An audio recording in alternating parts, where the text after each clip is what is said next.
Peranan pers dalam masyarakat demokrasi dari kelompok yang terdiri atas Teddy, Adi, Stephen, dan Sevagus.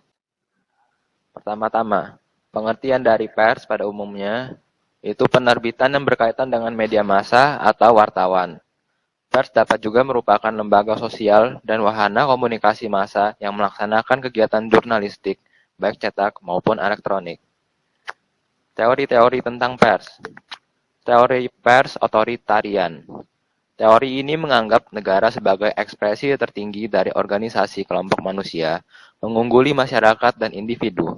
Dengan demikian, pers merupakan alat penguasa untuk menyampaikan keinginannya kepada rakyat. Yang kedua adalah teori pers libertarian.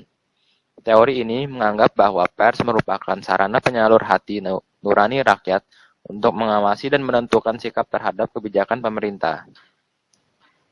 Yang ketiga, teori tanggung jawab sosial. Menurut teori tanggung jawab sosial, kebebasan pers harus disertai dengan tanggung jawab kepada masyarakat. Kebebasan pers itu perlu dibatasi oleh dasar moral, etika, dan hati nurani insan pers. Yang keempat, teori pers komunis. Menurut teori pers komunis, pers merupakan alat pemerintah, yaitu partai yang berkuasa, dan bagian integral dari negara sehingga pers harus tunduk kepada masyarakat. Sistem pers. Ya, ada sistem pers barat, sistem pers komunis, dan sistem pers dari negara-negara berkembang. Sistem pers barat itu berasal dari Amerika. Di negara-negara barat yang diwakili oleh Amerika dan Eropa, kebebasan pers diyakini sebagai bagian dari kebebasan berekspresi yang dimiliki oleh setiap individu. Oleh sebab itu, masyarakat meminta kepada negara agar memberikan kemerdekaan dengan tanpa turut campur terlalu dalam terhadap kehidupan pers. Jika dilihat dari aspek pers, hubungan pers dengan pemerintah Amerika Serikat dapat digambarkan sebagai hubungan persaingan. Artinya, pers Amerika Serikat bebas dari campur tangan pemerintahnya. Dan demikian pula sebaliknya, sehingga terdapat persaingan di antara pers dengan pemerintah. Sistem pers komunis yang berasal dari Rusia. Di negara dengan sistem pers komunis, pers dimiliki sepenuhnya oleh pemerintah. Tidak ada kepemilikan perorangan atau swasta.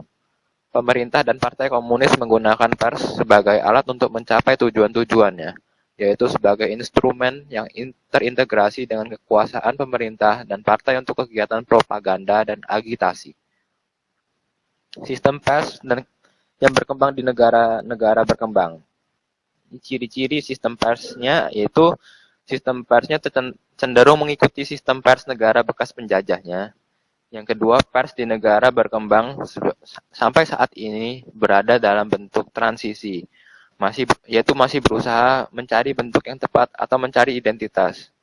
Yang ketiga, pers dituntut untuk menjadi salah satu agen pembangunan sosial di samping pemerintah. Sifat pers. Pers demokrasi liberal, ada pers komunis, ada pers otoriter, ada pers bebas dan bertanggung jawab, ada pers pembangunan, dan terakhir pers Pancasila. Pers demokrasi liberal yaitu pers yang memiliki kebebasan yang tanpa batas, yang berarti pers dapat mengkritik siapa saja, termasuk kepala negara. Pers komunis yaitu suara pers harus sama dengan suara partai komunis yang berkuasa. Pers otoriter. Pers dilarang melakukan kritik dan kontrol kepada pemerintah. Pers hanya untuk kepentingan penguasa. Pers bebas dan bertanggung jawab. Kebebasan pers harus dipertanggungjawabkan kepada kehidupan bermasyarakat. Pers pembangunan, itu pers yang harus dapat menciptakan iklim pembangunan di negaranya dan mengarahkan perhatian masyarakat dari kebiasaan lama menjadi perilaku yang lebih maju lagi. Pers Pancasila, yaitu pers yang mencari keseimbangan dalam berita dan tulisannya demi kepentingan kemaslahatan semua pihak sesuai dengan konsensus demokrasi Pancasila. Misi pers, ikut mencerdaskan masyarakat, menegakkan keadilan, dan terakhir memberantas kebatilan atau kejahatan. Fungsi pers yaitu fungsi pendidik, ada fungsi penghubung, ada fungsi pembentuk pendapat umum, dan terakhir fungsi kontrol. fungsi pendidik yaitu seperti karya-karya cetak ya, dengan segala isi, baik langsung ataupun tidak langsung dengan sifat keterbukaannya yang membantu masyarakat meningkatkan budayanya. Fungsi penghubung yaitu seperti pers sebagai sarana lalu lintas hubungan antar manusia. Fungsi pembentuk pendapat umum bisa memberikan ruang pada pembaca untuk menyampaikan pendapatnya. Dan fungsi kontrol, pers berusaha melakukan bimbingan dan pengawasan terhadap masyarakat tentang tingkah laku yang benar dan tingkah laku yang tidak dikehendaki oleh khalayak. Peranan pers memenuhi hak masyarakat untuk mengetahui, menegakkan nilai-nilai dasar demokrasi, mendorong terwujudnya supremasi hukum dan HAM, serta menghormati kebinekaan. Mengembangkan pendapat umum berdasarkan informasi yang tepat, akurat, dan benar. Melakukan pengawasan, kritik, koreksi, dan saran terhadap hal-hal yang berkaitan dengan kepentingan umum, serta memperjuangkan keadilan dan kebenaran. Pers di Indonesia pada zaman penjajahan Belanda. Belanda memiliki yang disebut dengan Persbreedel Ordonnantie yang memberikan hak kepada pemerintah penjajah Belanda untuk menghentikan penerbitan surat kabar atau majalah Indonesia yang dianggap berbahaya. Selain itu, Belanda juga memiliki Hatzai-Artikelen, yaitu pasal yang mengancam hukuman terhadap siapapun yang menyebarkan perasaan permusuhan, kebencian, serta penghinaan terhadap pemerintah Belanda dan Hindia Belanda. Pres di Indonesia pada masa pergerakan. Pres pada saat itu merupakan trompet dari organisasi pergerakan orang Indonesia. Surat kabar nasional menjadi semacam parlemen orang Indonesia yang terjajah. Pres merupakan kepedihan, penderitaan, dan merupakan refleksi dari isi hati bangsa yang terjajah. Pres di masa penjajahan Jepang. Pres di masa pendudukan Jepang hanya semata-mata menjadi alat pemerintah Jepang dan bersifat pro-Jepang. Pres di masa revolusi fisik terbagi menjadi dua golongan. Yang pertama, Pres Nica atau Belanda. Yang kedua, Pres Republik atau Indonesia. Sempat terjadi konflik antara pemerintah dengan pres, karena pres mengkritik pemerintah dengan kritik yang pedas dan menjengkelkan. Pres di era demokrasi liberal. Landasan kemerdekaan pres adalah Konstitusi Republik Indonesia Serikat atau RIS 1949 dan Undang-Undang Dasar Sementara 1950. Pada pasal 19 disebutkan, setiap orang yang berhak atas kebebasan mempunyai dan mengeluarkan pendapat. Pres di zaman Orde Lama atau pres terpimpin. Pada zaman Orde Lama, tindakan penekanan terhadap kemerdekaan pers oleh penguasa Orde Lama bertambah bersama dengan meningkatnya ketegangan dalam pemerintahan. Percetakan diambil alih oleh pemerintah dan para wartawan diwajibkan untuk berjanji mendukung politik pemerintah. Sangat sedikit pemerintah melakukan tindakan penekanan terhadap pres. Pres di era demokrasi Pancasila dan Orde Baru. Pemerintahan Orde Baru menekankan pentingnya pres Pancasila. Pres yang otoritas, sikap, dan tingkah lakunya didasarkan pada nilai-nilai Pancasila dan UUD 1945.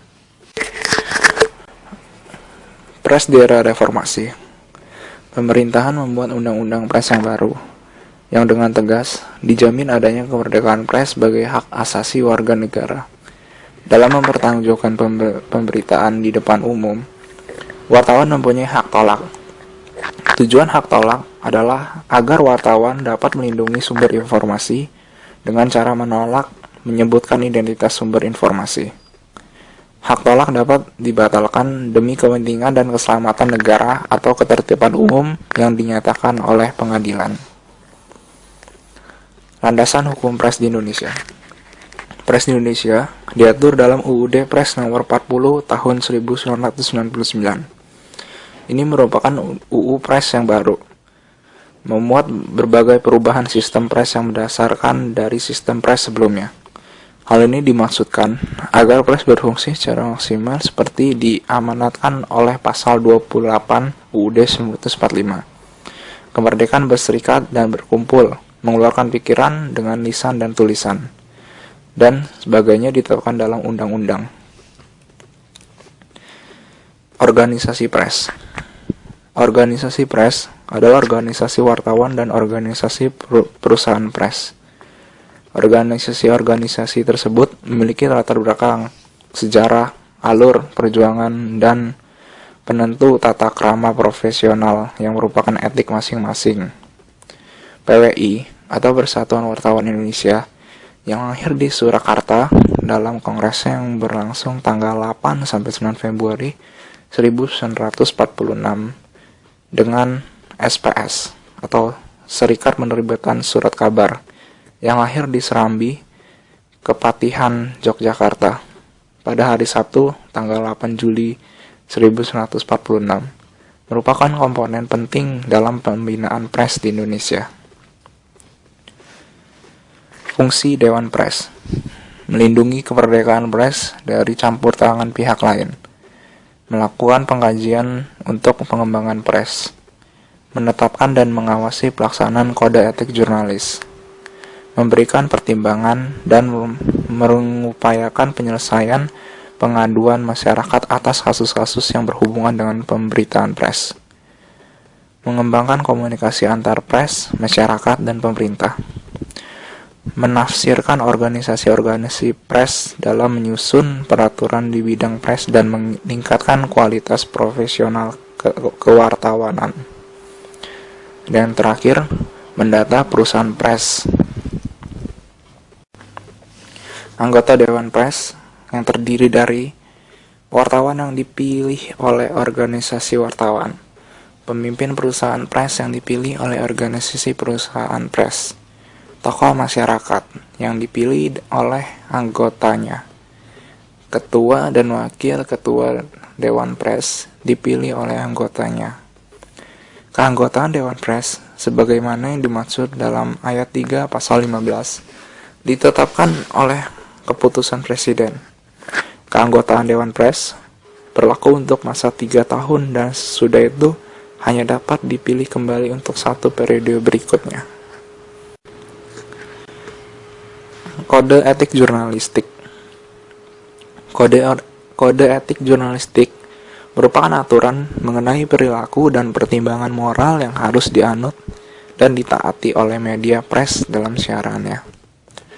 Kode etik jurnalistik pertama kali dikeluarkan oleh PWI. Pada mulanya, kode etik menuntut tanggung jawab moral dari mereka yang bekerja pada suatu profesi. Dalam hal itu adalah jurnalis. Kode etik dikeluarkan oleh asosiasi atau persatuan profesi yang berlakunya terbatas hanya pada anggota asosiasi profesi tersebut. Sanksi dan hukum bagi pelanggaran kode etik diatur oleh organisasi. Sanksi terberat biasanya dipecat dari keanggotaannya.